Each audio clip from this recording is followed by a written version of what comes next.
¿Me pueden decir si la ven, por favor? Sí se ve. Sí, Sí, se ve. Ok. Bueno, yo les voy a exponer hoy el tema de facomatosis. Es un poquito complejo, así que traté de hacerlo lo más entendible y con muchas imágenes. Listo. Vamos a tocar estos temas el día de hoy, que sería neurofibromatosis tipo uno, tipo 2, la enfermedad de von Hippel-Lindau, el síndrome de Stuch-Weber y la esclerosis tuberosa. Pero dentro de estas hay varias, entonces también las vamos a tocar. Bueno, como definición de las facomatosis, también se le conoce como síndromes neurocutáneos y son un grupo heterogéneo de síndromes que afectan no solamente al ojo, sino también el sistema nervioso central, la piel y otros órganos. Estas enfermedades van a ser de transmisión autosómica dominante, suelen estar causadas por mutaciones en un único gen y pues no se consideran congénitas, puesto que no se presentan la mayoría de estas hasta la adolescencia. Vamos a empezar primero con la neurofibromatosis. Esta se divide en dos, pero la definición pues es la facomatosis más frecuente de todas. Se han descrito más o menos más de 10 subtipos de esta y hay una clasificación debido a su alta complejidad que la dio el National Institute of Health, que la divide en dos, en tipo uno y tipo 2. En la tipo uno vamos a presentar dentro de la clínica manchas café con leche, neurofibromas periféricos, los nódulos de Leach, gliomas del nervio óptico y en la tipo 2 vamos a presentar neurinomas bilaterales del acústico y otros tumores. Los vamos a tocar ahorita más a fondo. Me gustó esta imagen porque las diferencia una de otra.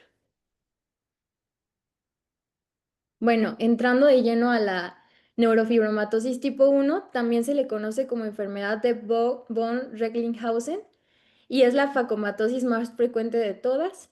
Se dice que es aproximadamente, la van a padecer de uno de 3.500 y uno de 5.000 en la población en general. Representa 90% de todas las neurofibromatosis. Es de una herencia autosómica dominante, pero hay aproximadamente, como les comentaba al principio, 50% de nuevas mutaciones. Aquí la mutación del gen se encuentra en el cromosoma 17q11 y la afección ocular descrita aquí va a ser muy variada. Lo principal y lo más importante, en estos pacientes, la lesión característica pues van a ser los nódulos de Leach, perdón, que son lesiones benignas que predominan en la mitad inferior casi siempre, pero puede también ser en todo el iris, y aparecen en fases tempranas de la enfermedad. Es muy importante su detección en niños que solo presentan las manchas café con leche puede confirmar el diagnóstico. O sea, los nódulos de Lynch más las manchas café con leche, podemos llegar a confirmar esto en los niños. 33% de los pacientes que padecen neurofibromatosis tipo uno van a presentar los nódulos de Leach a los 30 meses de edad, 50% a los 5 años y el 100% de los adultos las van a tener. También en la conjuntiva podemos llegar a encontrar neurofibromas, que es otra lesión importante, y se trata de tumoraciones blancas, pero estas son menos frecuentes, como las vemos en la imagen de ay. Bueno, la imagen donde se ve ahí el ojo con las pestañas, ahí esas bolitas que se ven ahí son los neurofibromas. Son benignas, son proliferaciones de células de Schwann y fibroblastos y axones. Y muy importante también, no en todos los pacientes, pero también podemos llegar a ver los nervios corneales engrosados, como los vemos en la última imagen, que se pueden llegar a confundir con alguna otra patología.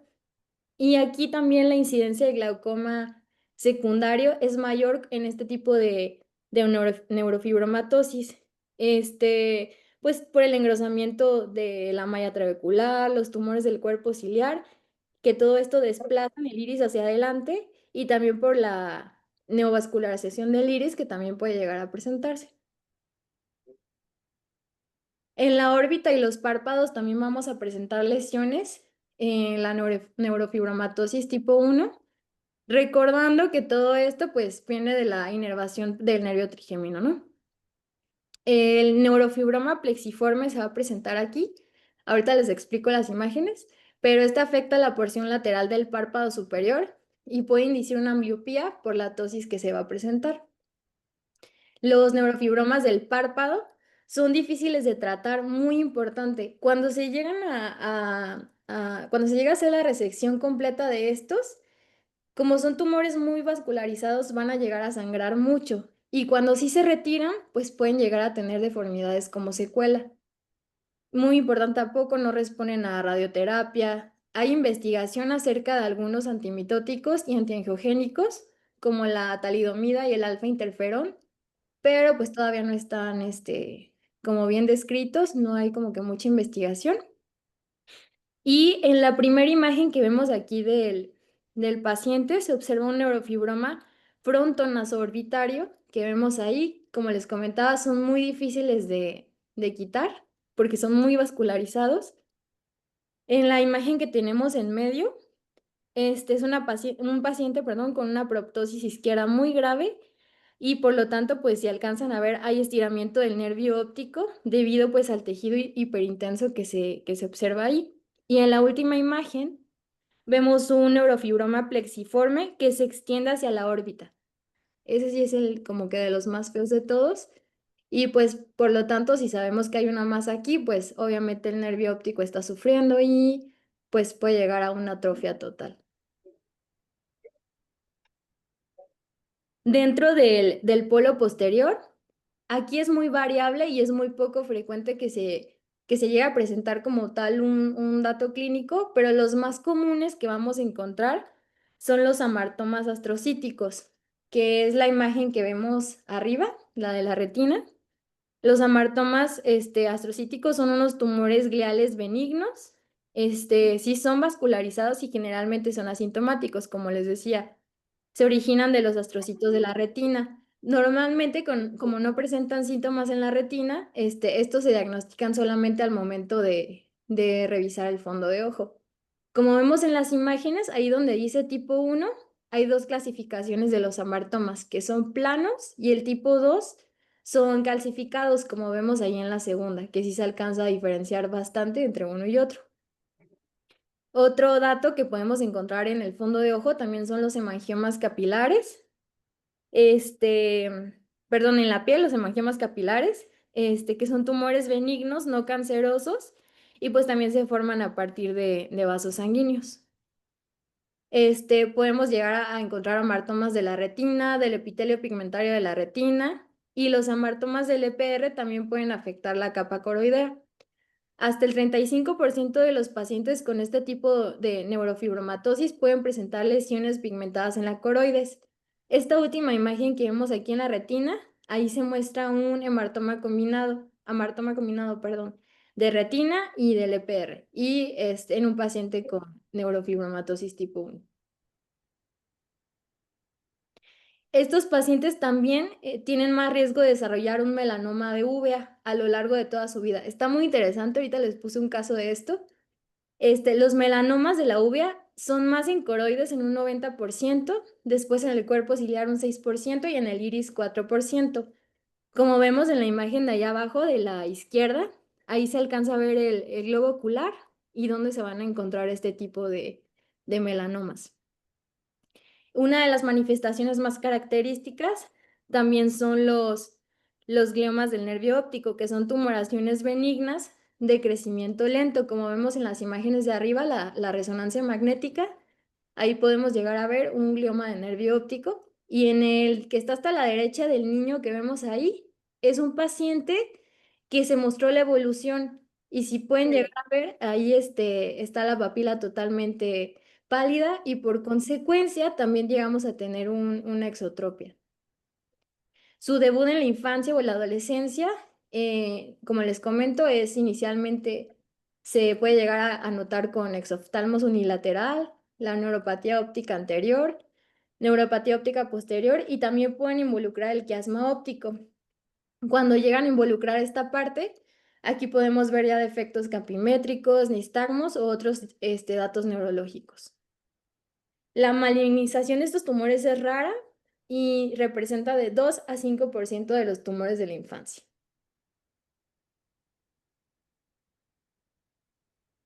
Dentro del diagnóstico, este como les comentaba, la mayoría de los gliomas son asintomáticos y no se detectan mediante la exploración oftalmológica de rutina. Entonces, pues es importante también acudir al oftalmólogo siempre.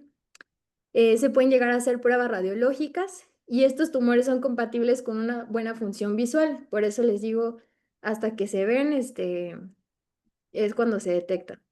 Puede haber casos, de hecho hay estudios donde hay casos de regresión espontánea, son raros, pero sí los hay. Y pues el mejor estudio sería la resonancia magnética, ya que es un método no invasivo y pues aquí se puede observar mayormente como en las imágenes que les mostré en las diapositivas pasadas. Puede llegar a verse también el defecto pupilar relativo aferente. Vamos a ver cambios en la agudeza visual, en la perimetría, en la visión y en el fondo de ojo. Este es el caso que les decía, me llamó muchísimo la atención.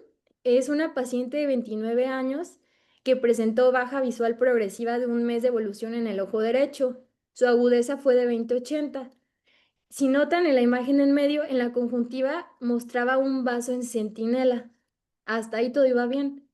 Después, a la exploración, el cristalino estaba transparente, pero estaba subluxado hacia inferior y mecánicamente por una masa que se encontraba naranja en el cuadrante superior. La presión estaba en 14 normal y el fondo de ojo era normal, pero si se fijan, ahí lo importante es esa masa que vemos ahí superior. Por todo lo que vemos, pues como les comentaba, esto hace pensar en algo ahí y como les comenté anteriormente, primero es un melanoma de uvea. Les comentaba que primero estaba en coroides, luego en cuerpo ciliar y luego en iris. Aquí en la ultrabioscopía, perdón, vamos a encontrar una masa de 4,87 por 5,72. Entonces, pues aquí se llegó al diagnóstico en un melanoma de cuerpo ciliar versus leiomioma. Pues el único tratamiento en estos casos pues fue la enucleación y pues al final la paciente quedó muy bien, sin un ojito, pero pues tenía una apariencia muy buena con la prótesis. El único tratamiento, lamentablemente, pues en este caso sería quitarlo.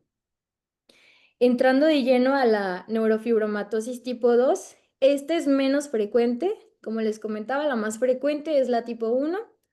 Según también el National Institute of Health, la prevalencia de estas enfermedades es de 1 de 35,000 a 50,000 pacientes. Al contrario de la otra que tiene una mutación en el cromosoma 17, este va a ser en el 22. También va a ser de herencia autosómica dominante. La penetrancia es completa a los 60 años. 10% de los pacientes van a ser sintomáticos a los 10 años, 50% a los 20 años y 80% a los 30 años.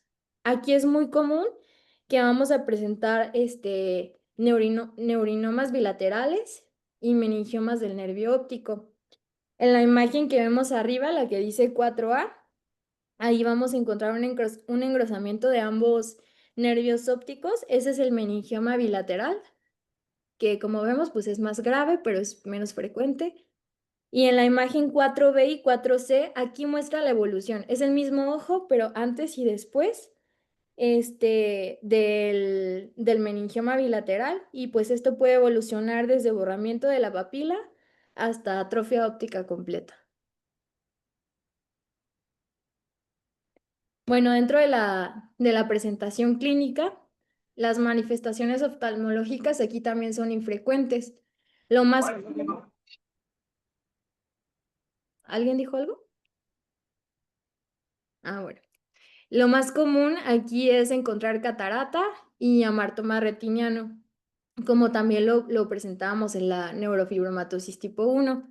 La catarata la vamos a encontrar en un 69-87% de los pacientes y casi siempre es subcapsular posterior o cortical, y los amartomas de un 10 a 20%.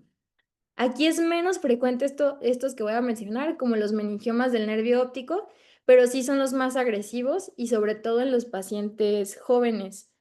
Y hay mayor incidencia de gliomas del nervio óptico, una membrana epirretiniana y parecias oculomotoras.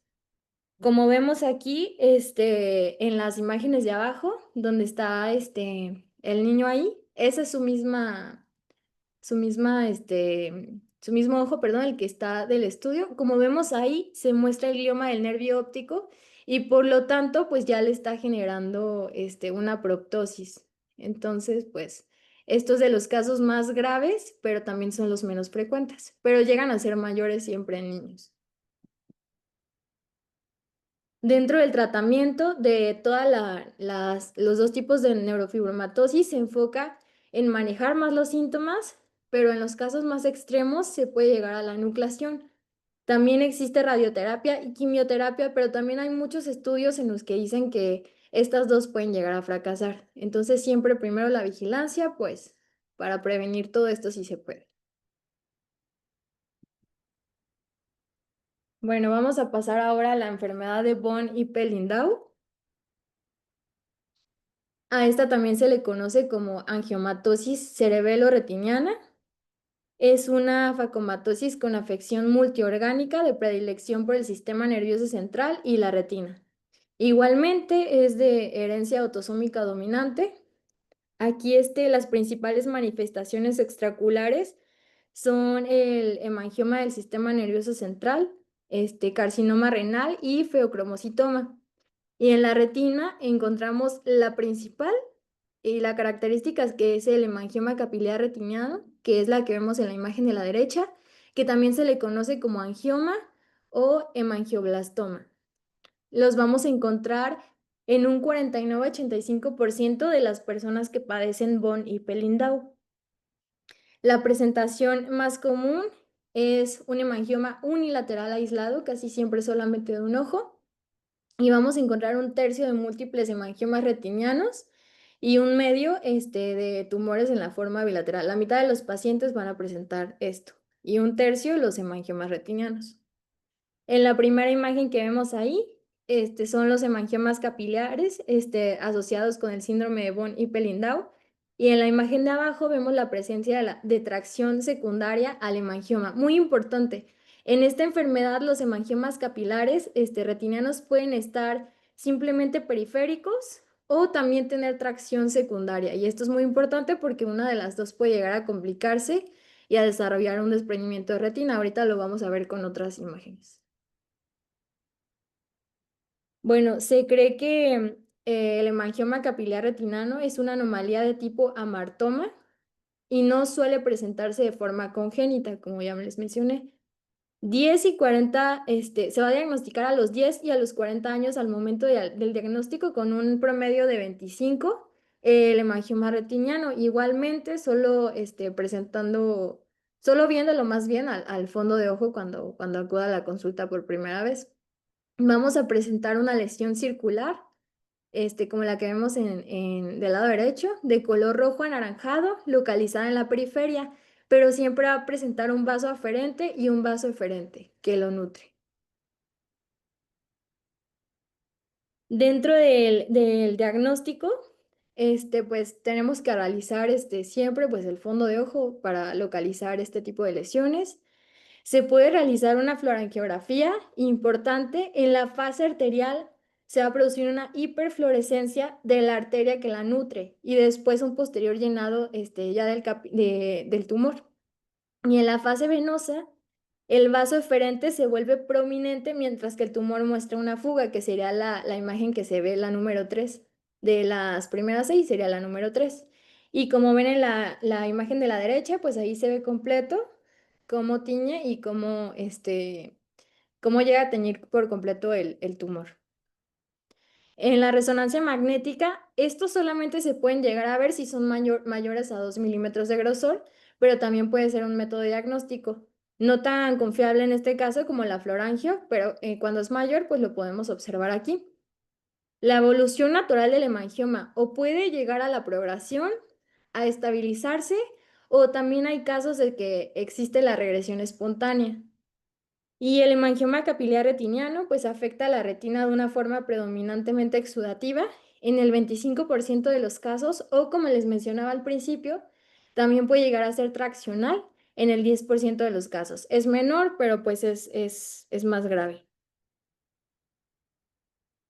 El tratamiento depende pues del tamaño de la lesión, de la localización y de los hallazgos que encontremos asociados a esto, como el fluido subretiniano, si hay tracción retiniana o no, si amenaza la agudeza visual. ¿Y en qué se basa todo esto? Podemos llegar a tener solamente observación de las lesiones si estas son menores de 500 micras sin exudación. Y también está descrita la fotocoagulación en lesiones menores de 4,5 milímetros. La respuesta al tratamiento se evalúa a 4 a 6 semanas y generalmente se precisa en más de una sesión, no se puede hacer en una sola. Y en casos de que llegue a fallar esto o en que el tipo de lesión es mayor a 3 milímetros, también se puede optar por la crioterapia o cuando tenemos fluido subretiniano que dificulta también la fotocoagulación, también se puede optar por este tipo de medida. Otros posibles tratamientos también serían la braquiterapia, la termoterapia transpupilar y la terapia fotodinámica. Esto pues también de la mano muchas veces con oncología. Estas imágenes que vemos aquí, la primera es de un solo paciente y la segunda de otro. Como vemos en esta sería un hemangioma, perdón, pero si vemos también hay exudación aquí. Entonces la terapia que siempre, siempre se debe dar como de primera instancia sería la fotocoagulación. Me gustó la imagen de abajo porque allí se ve en el OCT que está en la imagen A, donde hay exudación también, y al final, después de la fotocoagulación, cómo se estabiliza esto también. Entonces, de primera instancia, siempre optar por la fotocoagulación. Bueno, vamos a pasar ahora al síndrome de Stuch-Weber.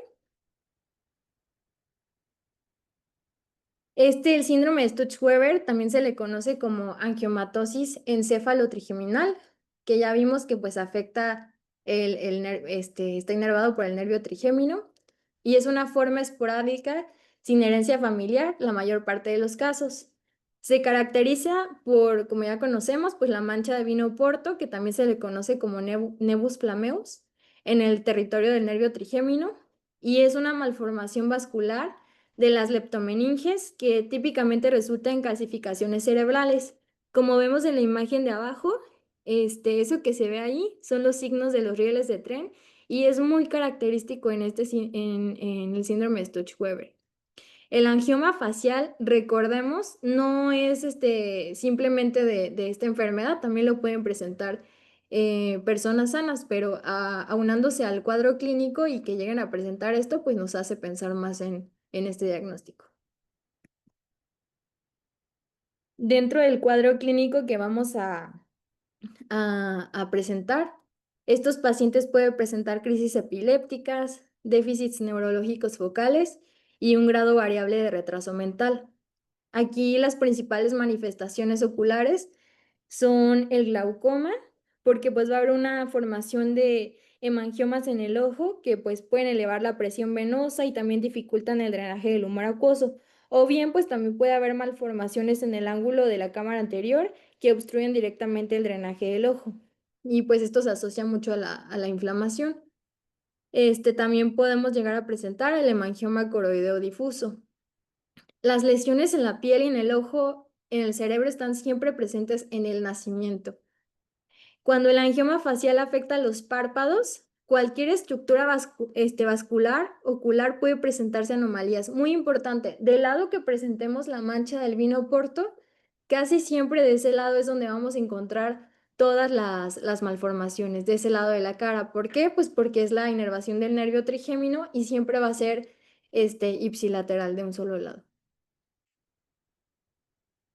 Bueno, 50 a 60% de los pacientes que padecen Stuch-Weber van a presentar el hemangioma coroideo difuso, que suele cursar con un engrosamiento coroideo rojizo anaranjado. En la primera imagen no lo diferenciaba tanto hasta que vi la segunda, ya las comparé, que son muy similares. Y en la imagen de abajo vemos un hemangioma coroideo tratado con terapia fotodinámica, en la de abajo. Y en la de arriba, el hemangioma coroideo en un paciente con síndrome de Stuch-Weber. Como les comentaba, es unilateral e ipsilateral al nevus flameus, a la mancha de vino porto, y con el tiempo el hemangioma coroideo va a provocar cambios en la retina, que pueden ser degeneración del EPR, metaplasia fibrosa y la degeneración de la retina quística. Durante la infancia van a ser asintomáticos y durante la adolescencia y la adultez se suele producir un engrosamiento coroideo y una complicación de esta puede llegar a ser un desprendimiento de retina. Dentro del tratamiento, el gold estándar va a ser la terapia fotodinámica, que es una opción en casos de desprendimiento de retina exudativo asociado a hemangioma coroideo difuso. Aquí el láser argón se han observado frecuentes recurrencias de fluido subretiniano tras su aplicación. Como les comento entonces, de primera instancia, siempre optar por la terapia fotodinámica. La termoterapia transpupilar consigue disminuir el tamaño de la lesión, pero no evita las recidivas. Y la braquiterapia y la radioterapia, a su vez, no están exentas de complicaciones. También hay varios estudios que hablan acerca del propanolol, que es un tratamiento para los hemangiomas infantiles, pero no solamente que estén relacionados al síndrome de Sturge-Weber, solamente a los hemangiomas infantiles, pero no es un tratamiento como tal. Simplemente ayuda como que a disminuir, pero no los quita totalmente. Todavía no hay mucha información acerca de este medicamento, pero sí se opta mucho por darlo. Bueno, y dentro de las complicaciones, el 50-60% de los casos de Sturge-Weber van a desarrollar glaucoma, como ya mencionábamos. Es generalmente unilateral e ipsilateral, nuevamente del lado del nevus, y la incidencia es mayor cuando el angioma afecta al párpado superior. También una lesión importante que podemos llegar a encontrar en la conjuntiva son las telangiectasias conjuntivales, como vemos en la imagen de abajo, que ahí se observan los vasos en la conjuntiva vulvar, también en un paciente con Sturge-Weber.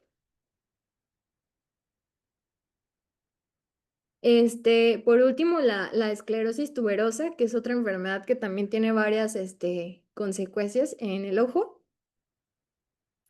que también se le conoce como enfermedad de Bourneville. Es una enfermedad genética multiorgánica. Es de herencia igual autosómica dominante, la van a presentar uno de 6,000 a uno de 10,000 individuos. Y aquí vamos a tener esta triada, que es la triada de Vogt, que es retraso mental, crisis comiciales y angiofibromas faciales. Los van a presentar 30% de los pacientes y aquí va a haber un crecimiento de tumores benignos en múltiples órganos, predominantemente en la piel, que es lo más común, el sistema nervioso central, riñón, corazón, pulmón y en los ojos también. Dentro de los hallazgos oftalmológicos vamos a tener retinianos y no retinianos. En los retinianos, el facoma retiniano es la lesión más frecuente y característica. La van a presentar de un 40 a 50% de los pacientes que presentan esclerosis tuberosa. El facoma retiniano, pues es lo mismo que amartoma, como ya lo hemos visto en los temas pasados. Es una lesión benigna. Hay una proliferación de las células gliales, como ya les comentaba, y también de las fibras nerviosas. Y llegan a verse en la retina como lesiones grisáceo amarillentas, como la que vemos en ambas fotografías. Son bilaterales del 34 al 50% de los casos, se originan en las capas más internas de la retina y se compone de fibras nerviosas, como les comenté, y también de células gliales. Su crecimiento pues va a ocasionar los amartomas astrocíticos. Son opacos, como los vemos ahí, casi siempre de color amarillo.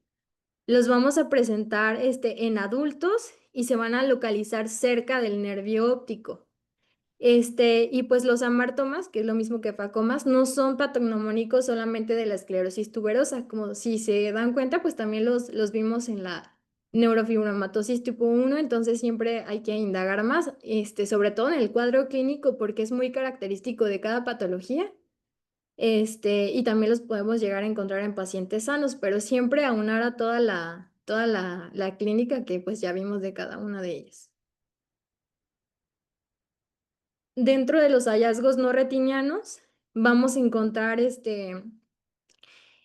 a angiofibromas palpebrales, como vemos en la primera imagen donde está apuntando la flecha amarilla, estrabismo, cataratas, colobomas y también despigmentaciones iridianas. Dentro del tratamiento, normalmente estos son asintomáticos, pero hay unos estudios que mencionan estos dos medicamentos, no los había escuchado, que se llama sirolimus o el everolimus, que están aprobados para tratar este tipo de tumores, de la esclerosis tuberosa, y también podrían usarse algunos en casos para controlar el tamaño de los tumores, pero no hay mucha evidencia todavía acerca de este tipo de medicamentos, apenas están en estudio. Y pues eso sería todo. Estas son mis referencias.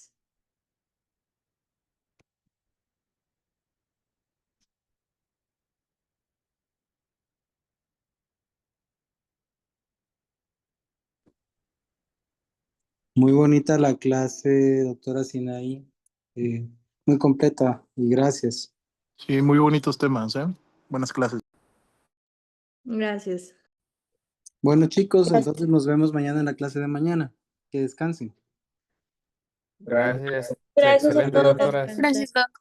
Chao. Gracias, Jazz. Gracias, Sinaí. Gracias. Muy buenas clases, chicas. Gracias.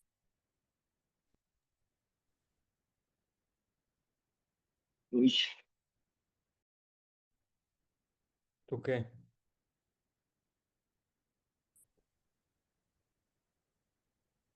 Al final, pero entramos. ¿Mande? Al final, pero pudimos entrar. Qué atento, doctor, qué atento. Usted, calidad. No sabe. ¿Qué Siempre onda? fin. ¿Sí van a ir o qué? Sí. Bueno, ahorita nos vemos. No, no te vayas. Nos vemos. Sale. Dale.